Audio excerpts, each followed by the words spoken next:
J'oubliais dans toute la nomenclature de ses titres officiels et de ses professions, j'oubliais de vous dire aussi qu'il est auteur. Il joue avec les mots, il ramasse les mots dans un ouvrage et il nous fait réfléchir sur la vie. C'est pas merveilleux, ça? Maître Frédéric Bérard, comment allez-vous? Ami Michel, très très bien, puis tu verras ma citation de fin d'émission, elle va te ravir aujourd'hui. Ah, j'en suis très heureux. Merci beaucoup de le faire. Premier dossier très important, très important. Shea, comment il va, Shea?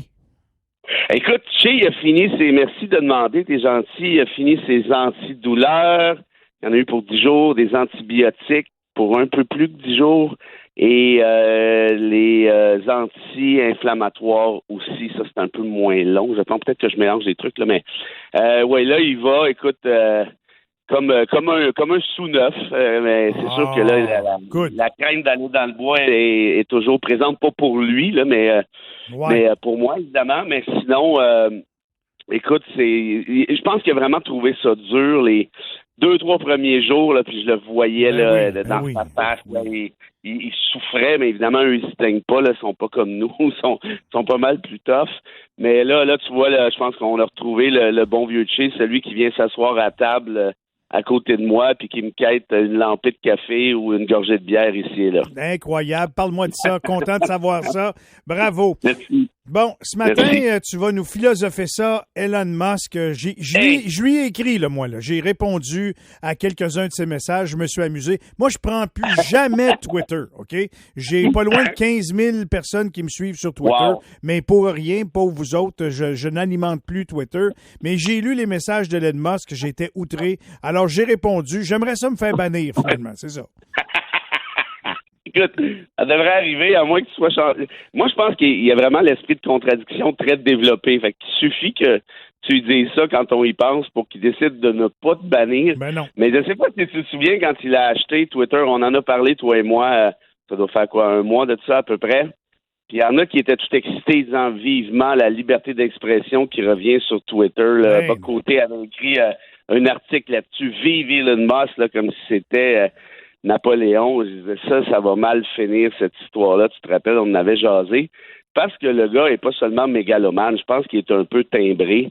Ça, c'est quand même le gars qui avait comparé Justin Trudeau à Hitler là, pendant le convoi des camions d'Ottawa. Ouais. Déjà là, ça donne une idée de son jugement.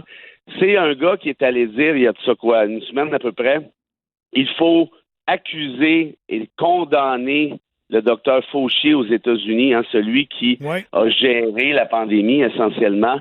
Imagine-toi, là, comment tu veux donner davantage d'essence, de gaz à ta gang de complotistes qu'un commentaire comme celui-là? Et là, il a réouvert la porte à l'ami Donald, évidemment, son chum, et il a aussi réouvert la porte à des gens qui avaient été bannis. Je connais pas tous les noms, là, mais des figures importantes. Un gars comme Andrew Tate, là, qui est un anti-féministe. En fait, c'est plus qu'un anti-féministe, c'est un misogyne. Lui, il dit qu'il faut violenter les femmes ici et là pour leur faire entendre raison. Voyons. C'est une infraction criminelle, là. Un autre Wabo, là, dont j'oublie le nom, là, qui est allé dire que Hitler devrait avoir droit à une statue d'au moins 1000 pieds d'eau. T'imagines-tu? Une élue. Hitler, là, on est là. Ils ont sûrement jasé d'Hitler comme si on parlait de, je sais pas moi, Babe Ruth, puis il n'y a pas de problème. Tout est beau. Ouais, c'est juste le responsable du plus grand génocide de l'histoire, mais à part de ça, il n'y a pas de problème. Une élue républicaine qui pour elle, le 6 janvier, c'est une catastrophe que ça n'ait pas fonctionné, c'est-à-dire l'attaque du Capitole. Puis oui, Trump s'est fait voler l'élection. Bref, toute une belle gang de fêlés qui reviennent par la porte d'en avant, là, quasiment avec des fleurs et la petite lutte de champagne. Let's go, on lâche pas. Et de l'autre côté, on bannit, écoute ça, c'est quand même assez spectaculaire, là. On bannit des journalistes qui ont osé écrire sur Musk en le critiquant, notamment sur la question de ses déplacements en jet privé, à savoir quel est le nombre de kilomètres que ce gars-là parcourt dans une semaine, dans un mois, à quel point ça pollue, patati patata, plus tout le reste. Ces gens-là, pif-paf, jour au lendemain ou presque, parce qu'il vient juste de l'acheter, Twitter, là, sont bannis, sont plus là. That's it. Et là, t'as l'Union européenne qui condamne tout ça. T'as des gens qui se grattent la tête en disant, écoute, qu'est-ce qu'il est en train de faire là? Il a payé 44 milliards, Michel, pour cette espèce de boîte à chicane-là, parce que c'est ce que c'est. 44 milliards là, pour Twitter, là. C'est comme si j'achetais le dépanneur du coin de la rue ici, là, à Hochelaga, là, pour genre 120 millions. Là. Le gars, il va arriver avec mon chèque de 120 millions, il n'en revient pas. Il est bien épais, lui. Ouais. Il aurait laissé pour 400 000. Paf! Et là, il est en train de sacrer sa compagnie par terre, essentiellement parce que tu as déjà les 100 plus gros annonceurs de Twitter. Des 100 plus gros annonceurs de Twitter, tu en as déjà la moitié qui ont levé les feutres. T'imagines-tu? Hey. Fait que là, tu pourrais me dire, tant mieux, bonne nouvelle, ça va finir. C'est parce que oui, tant mieux, mais c'est parce que Twitter, je sais pas, il va trouver des moyens d'avoir son petit groupe select pour faire sa propagande. C'est ça qu'il veut faire. Et voilà, OK, là, à mon avis, tu viens de tirer dedans. C'est en plein ça, l'enjeu. Parce que là, il y a un paquet de gens qui débarquent de Twitter en disant ce que tu as dit tout à l'heure. Hey, là, ça va faire. Cette histoire-là, on peut rester coincé dans une espèce d'engrenage de débile profond. Mais c'est parce que là, si tout le monde s'en... Puis là, je suis pas en train de te dire de rester. Moi-même, là, je considère l'idée, là, je suis dans un dilemme. Si tout le monde mini-raisonnable décolle, qu'est-ce qui reste? Il reste une espèce de fourrière à racistes, à suprémacistes blancs, à complotistes, à misogynes, à batteurs de femmes, à tout ce que tu veux. Tu vas me dire que même si on reste, ça n'empêchera pas ces gens-là de parler et peut-être même de prendre le contrôle. Non, mais si on reste, on va être des témoins silencieux. Sinon, si on se prononce, on va probablement se faire bannir. Oui, non, ça rendu là aussi. Mais là, tu vois, ça, moi, ça m'amène ailleurs. Parce que, évidemment, tout ça est factuellement exact, ce qu'on vient de dire, mais il manque une composante à notre discussion. Puis la composante, c'est est-ce qu'Elon Musk œuvre dans un cadre légal où Elon Musk et Twitter et tout le reste transcendent ou se placent au-dessus de la loi? Moi, j'ai vraiment l'impression que Elon Musk fait comme si la loi ne s'appliquait pas à lui. Puis là, il y en a qui disent, oui, mais c'est une entreprise privée. Oui, mais ça ne change rien, ça. Une entreprise privée est assujettie à la loi quand même. Il y en a, là, tu sais, des journalistes que je respecte bien, qui ont dit, c'est pas de la censure ce que fait aux journalistes. Oui, c'est de la censure. Si tu bannis un compte, c'est de la censure. Quand même, c'est une entreprise privée, quand bien que ça t'appartient, tu peux quand même censurer.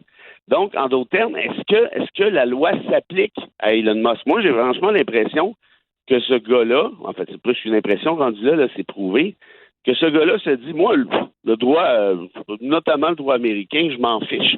Et est-ce que c'est pas un bon temps, un bon timing pour serrer cette vis-là avant qu'il soit trop tard? Ouais. Par exemple, t'as bien beau avoir un réseau privé, mais si tu permets à des gens de faire l'apologie d'Hitler, tu devrais être dans le trouble légalement parlant. Au Canada, on en a une liberté d'expression qui est prévue à l'article 2 de la Charte canadienne, puis tout est beau, mais elle a une limite. Puis la limite, c'est notamment la propagande haineuse. Si tu fais de la propagande haineuse, c'est une infraction prévue à l'article 319 du Code criminel, puis tu vas pouvoir faire de la prison, mon petit pit. Pourquoi? Parce que oui, c'est vrai que le 319 du Code criminel prime la liberté d'expression en un sens, parce que ça t'empêche de dire des choses. Mais au final, au Canada, les droits et libertés, il n'y a pas juste ça, il y a des intérêts collectifs aussi, notamment celui de protéger le tissu social en empêchant de la propagande haineuse, c'est-à-dire en interdisant des propos visant à ériger une statue de 1000 pieds. Ouais. Ça n'a pas de bon sens. Honnêtement, ça ni queue ni tête, ça marche pas, là. Mais écoute, à suivre, je sais pas jusqu'à quel point les gens vont adhérer à ça. Puis j'ai hâte de voir, selon les peuples, selon les secteurs, la géographie, qui va être, quel endroit va continuer à rouler fort sur Twitter. Puis ça m'intrigue beaucoup de voir la suite de tout ça. Je te fais une prédiction tout de suite là-dessus, là. L'Europe, là, évidemment, pas tout le monde, mais de manière générale, l'Europe va être la première à décoller. Parce que les Européens, ils ont une certaine aversion pour ce genre de propos. Quoique là, ça paraît pas tant que ça. Ils viennent quand même d'élire une fan de Mussolini en Italie. L'Allemagne, c'est squish-squish, puis la Suède vient de virer à l'extrême droite. Mais je parle de façon générale. il y a quand même toujours une espèce de petite méfiance en rapport à ça, tandis qu'aux États-Unis, là, tu ramènes Trump avec ses 70 millions d'abonnés. Tu sais, c'est quoi? Ouais. 70 millions. OK. C'est 2 fois le Canada. Arrête-moi ça me lève le cœur. Fais-moi donc une bonne citation pour finir ça, mon Fred. On va te finir ça. Tu sais qu'hier, c'était l'anniversaire d'une de mes idoles, et j'ai nommé Keith Richards, des Rolling Stones, qui est l'idole de millions de personnes, au moins 70 millions, et lui, c'est pour les bonnes raisons. Eh bien, pour sa fête, j'ai pensé à un petit mot, une petite citation de Keith qui devrait te faire rigoler un peu. Keith Richards, là, chez moi, avec ça, j'ai jamais eu de problème de drogue. C'est pas vrai, ça. Pas avec la drogue que j'avais des problèmes. C'est avec la police. C'est très bien dit. Là, j'étais surpris parce que je me disais, s'il n'y a pas eu des problèmes de drogue, on s'est tous fait se rouler dans la farine comme il faut. Mais je viens de comprendre le sens de ton intervention. Comme toujours, merci beaucoup de l'image. Et on se retrouve. Hey, es-tu là jeudi, toi, Fred? Oui? Ben oui, où tu veux que j'aille? Merveilleux! Parfait! Un gros câlin à Tché, puis on se retrouve jeudi, OK? Salut, mon Michel. Salut tout le monde. Bye-bye. Frédéric Bérard.